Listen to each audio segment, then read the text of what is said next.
Salam alaikum wa rahmatullah.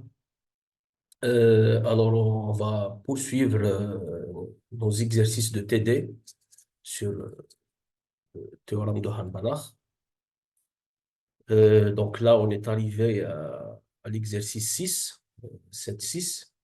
En fait, c'est un exercice sur les espaces de Hilbert, mais ça concerne toujours donc le prolongement de Han-Banach des formes linéaires continues. Alors, je vais vous lire l'énoncé de l'exercice. Soit H un espace de Hilbert et G un sous-espace vectoriel fermé de H. Voilà. Je vous rappelle qu'un espace de Hilbert, c'est un espace pré-hilbertien, c'est-à-dire un espace vectoriel sur R ou sur C muni d'un produit scalaire et qui est donc complet par rapport à la norme associée à ce produit scalaire. Voilà. G, c'est un sous-espace fermé. Alors, la question montrait que toute forme linéaire continue sur G, sur ce sous-espace fermé de H, possède une unique, ou bien un unique prolongement de Han-Banach sur H. Voilà. Toute forme linéaire continue sur G possède un unique prolongement de Han-Banach sur H. Je vous rappelle qu'un prolongement de Han-Banach d'une forme linéaire continue est un prolongement par linéarité, par continuité, et qui préserve la norme. Donc, la norme, il faut qu'elle soit préservée. C'est ça ce qu'on appelle donc prolongement de Han-Banach. Vous avez comme indication utilisé le théorème de représentation de Ries. Donc, je dois vous rappeler alors le théorème de représentation de Ries sur les espaces de Hilbert. Voilà, c'est le théorème suivant. Soit H un espace de Hilbert, alors toute forme linéaire continue F sur H, ou toute forme linéaire continue F sur H, il existe un unique vecteur A dans H qui satisfait Fx égale produit scalaire de A et X, quel que soit X dans H. Vous voyez donc le théorème de représentation de Ries nous dit que toute forme linéaire continue sur un espace de Hilbert possède cette forme particulière qui est donc un produit scalaire d'un vecteur fixé qui dépend uniquement de F et qui est d'ailleurs unique avec X. Dans le cours, on a choisi de définir la cisquilinéarité comme étant la semi-linéarité par rapport au premier vecteur, à la première variable, et linéarité par rapport à la seconde variable. Donc, on voit bien que cette forme-là est linéaire. Produit scalaire entre A et X, ça donne une forme linéaire continue. Alors, continue, ça c'est une conséquence de l'inégalité de Cauchy-Schwarz. En utilisant l'inégalité de Cauchy-Schwarz, on montre immédiatement que F, que cette forme-là est continue et que sa norme, c'est égal exactement à la norme de A. Donc ici, dans cette expression, la norme de F est égale à la norme de A. Voilà. Je reviens à l'exercice. Voilà. Juste une remarque avant de résoudre l'exercice. Vous avez donc un espace de Hilbert, c'est-à-dire un espace donc, normé, donc un espace de Banach en particulier, complet. G, c'est un sous-espace fermé. Vous avez donc un fermé dans un complet. Un fermé dans un complet, c'est un complet. Et donc, en fait, G, c'est lui-même un espace de Hilbert. Ça veut dire que sur H et sur G, je peux appliquer le théorème de représentation de Ries, puisqu'ils sont tous les deux des espaces de Hilbert. Voilà. Maintenant, je peux passer à la solution. Je donne la solution. Alors, donc, on commence. Donc, je considère soit donc, je considère une forme linéaire quelconque sur G. Donc, G appartient à G'. Donc, une forme linéaire continue sur G, bon, quelconque. Et je considère H un prolongement, donc une forme linéaire continue sur H, qui est un prolongement de Han-Banach de G. Un prolongement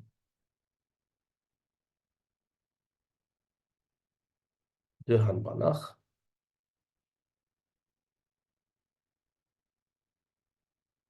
hein, de G. Voilà. Je dois montrer donc que H est unique. Bon, un prolongement de Hanbach de G, donc c'est une forme linéaire continue qui prolonge G. On va expliquer ça entre parenthèses. C'est-à-dire, vous avez donc la restriction de H à G, c'est un prolongement, donc ça doit donner G. Et prolongement de Hanbach, ça veut dire qu'il y a la conservation de la norme, c'est-à-dire norme de H, norme en tant qu'application, en tant que forme linéaire continue, est égale à la norme de G. Voilà. Donc, vous avez ici, si vous voulez préciser, on va mettre ici H', et là, on va mettre J'. Voilà. Et donc, on va montrer donc l'unicité de G. Bon, l'existence, c'est le théorème de Banach, bien sûr, mais l'existence, c'est très facile à obtenir directement, immédiatement, à partir du théorème de Ries. Alors maintenant, comme G est de Hilbert, bon, on va appliquer donc deux fois le théorème de représentation de Ries.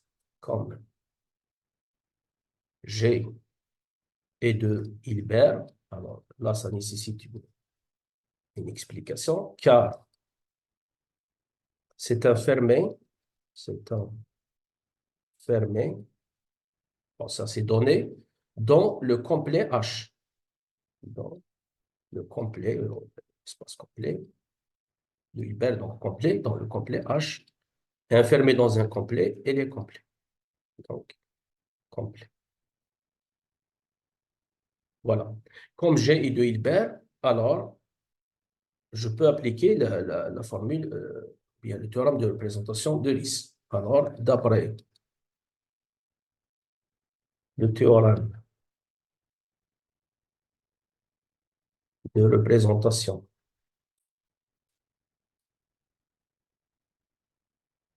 de Ries, F Ries, il existe, comme ça, un vecteur A, donc G, il existe un unique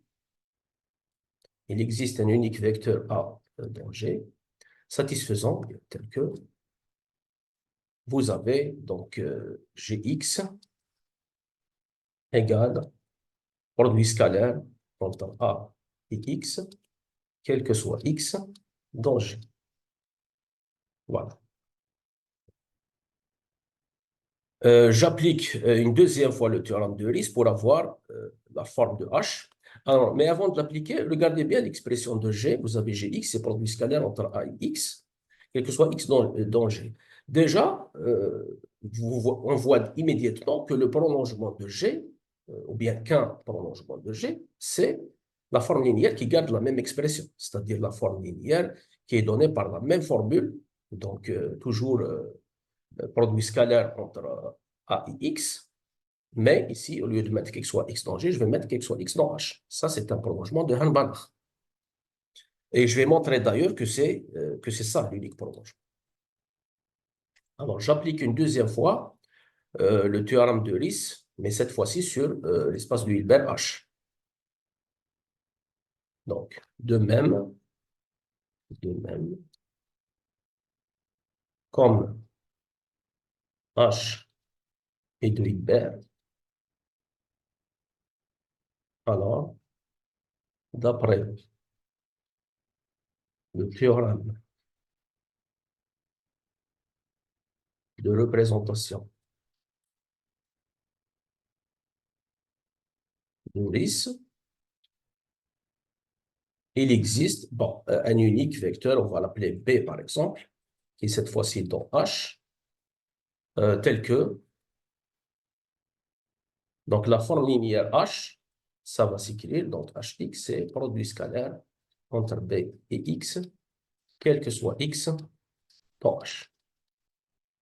Voilà, donc j'ai l'expression de G et j'ai l'expression de H. Maintenant, je vais démontrer que H est unique. Bon, en fait, on va démontrer tout simplement que B est égal à A.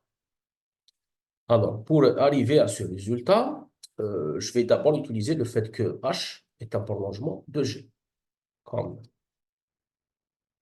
H, c'est-à-dire H restreint à G, ça donne G. Alors là, l'expression bon, je vais pas sauter les détails, je vais dire donc d'abord h de x est égal à g de x, quel que soit x dans g, voilà, parce que c'est un prolongement, c'est-à-dire, maintenant j'utilise l'expression, les représentations de Lis, de h et de g, donc vous avez h c'est ax, et g, non, c'est g qui est ax, bon, je vais revoir ça, oui, c'est g qui est, c'est ça, donc ici, h c'est bx, ici c'est b, hein. Donc ici c'est b, bx, et g c'est ax. On va vérifier, voilà, vous voyez ici, donc, voilà, donc vous voyez, donc g c'est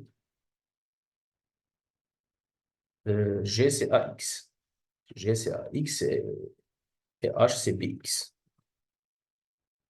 Voilà, donc vous avez donc ça, quel que soit x dans g.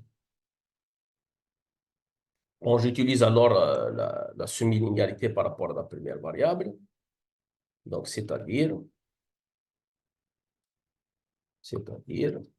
donc vous avez donc ici bx moins ax,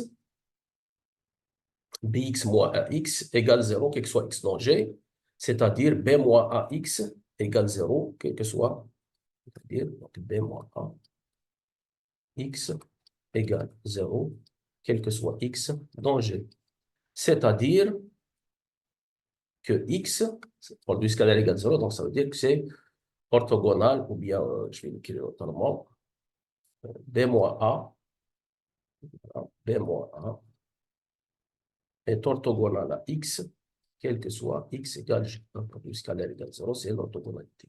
Donc, le vecteur b moins a est orthogonal à tous les vecteurs de g. Hein, b moins a est orthogonal à tous les vecteurs de g. En particulier, donc, il est orthogonal à a. En particulier.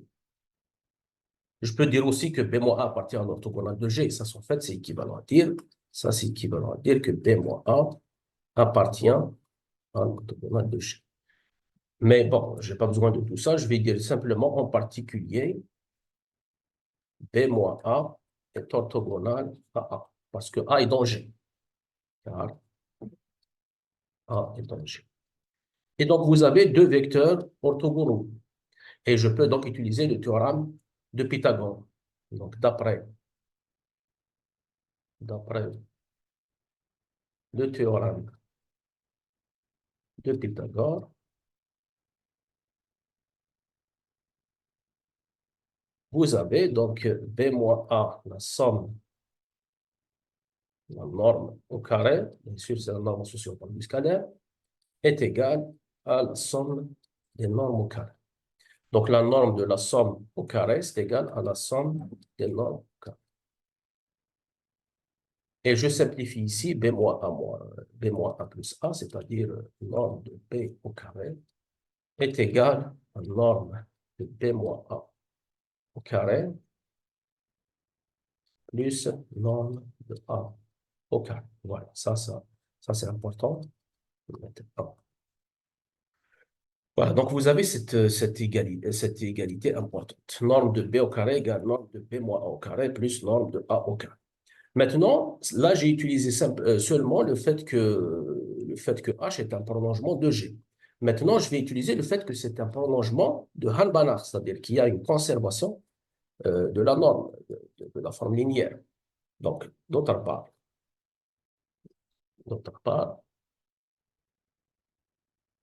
comme h est un prolongement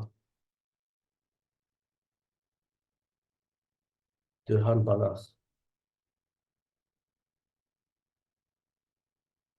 de G, on a norme de H est égale à norme de G. Il y a la conservation de la norme. Mais, d'après l'inégalité de Cauchy-Schwarz,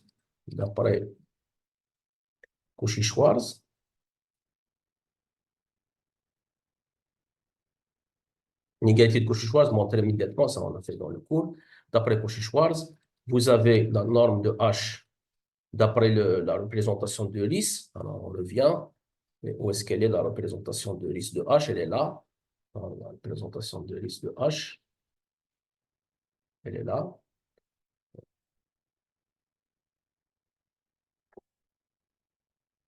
Voilà, donc la représentation de Lis.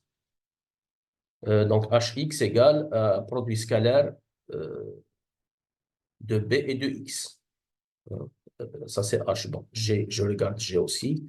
Alors, G, c'est celle-là. Donc, vous avez vous avez Gx égale produit scalaire de A et X. Alors, la norme de G, par Cauchy-Schwarz, on voit bien que c'est la norme de A. Donc, la norme de G, c'est la norme de A. La norme de H, vous avez l'expression, la représentation de risque de H. Hx égale produit scalaire de B et de X. Donc, la norme de H, c'est la norme de B. Donc, norme de H, c'est la norme de B. Et norme de G, c'est la norme de A. Donc, vous avez, puisque norme de H égale norme de G, donc la norme de B est égale à la norme de A. Et on va substituer ceci, ou bien remplacer ceci dans une. En remplaçant, bien, en substituant ceci dans une, qu'est-ce on va avoir? On tire. Alors, on regarde une. Voilà une, elle est là. Je substitue donc norme de B par, c'est égal, norme de B est égal norme de A. Donc ça va partir avec ça, puisque c'est pareil. Et donc, je trouve que la norme de B moins A au carré égale 0. Norme de B moins A au carré égale 0. C'est-à-dire, norme de B moins A égale 0. C'est-à-dire, B moins A égale 0, le vecteur nul de l'espace. C'est-à-dire que B est égal à A. Et donc, B, en fait, il a une unique valeur qui est égale à A. D'où l'unicité de H. Parce que H, elle est définie à partir de B. Comme B, il a une unique valeur qui est égale à A, vous avez donc Hx, le prolongement de Hart-Banach, c'est, on remplace B par A, c'est-à-dire AX, quel que soit X dans H. Et vous voyez donc, c'est unique, d'où l'unicité de H, ce qui montre l'unicité de H.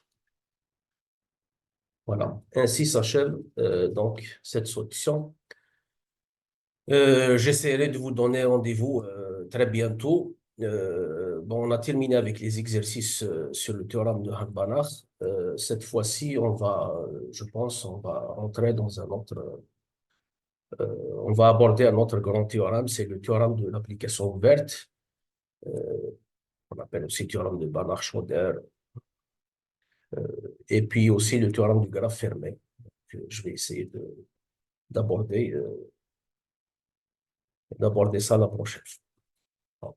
Donc, portez-vous bien et à bientôt.